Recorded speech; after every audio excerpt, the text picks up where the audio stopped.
One of the most enduring ideas to emerge from this early feminist work was the idea that there was a blurred boundary for girls and women between being a victim and becoming an offender. So this idea of a blurred boundaries thesis or hypothesis refers to the way that victimization and criminalization for girls and women was really intertwined. Some important early work, such as that of Meta Chesney-Lind, began to make some connections between girls and women's experiences of victimization and their later offending behaviour and criminalisation.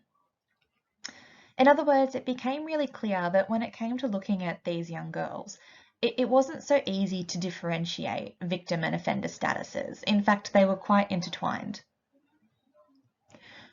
One of the key arguments that these early theorists made about this experience was that girls and women were much more susceptible to certain forms of victimization and abuse than were some boys and men.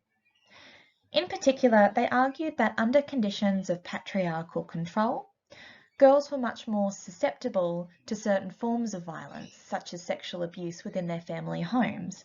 And in addition, there was very little recourse for these girls to escape that abuse, given that at the time the criminal justice system did not really actively police domestic and family violence.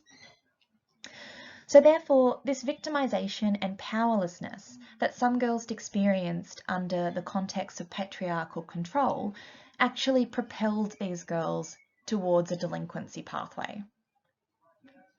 In particular, what was observed was that when few other recourses were available for dealing with abuse, some girls would seek to run away from abusive households and then either turn to crimes of survival, such as prostitution, or crimes of coping with trauma, such as drug use.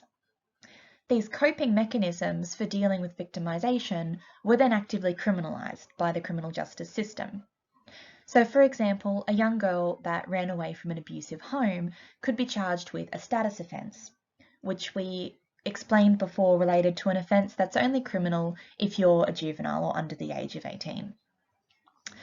So we therefore found that the criminal justice system often punished young girls for their behaviours that were, for them, a way of coping with abuse and victimisation in conditions where they had very few other options to deal with that abuse.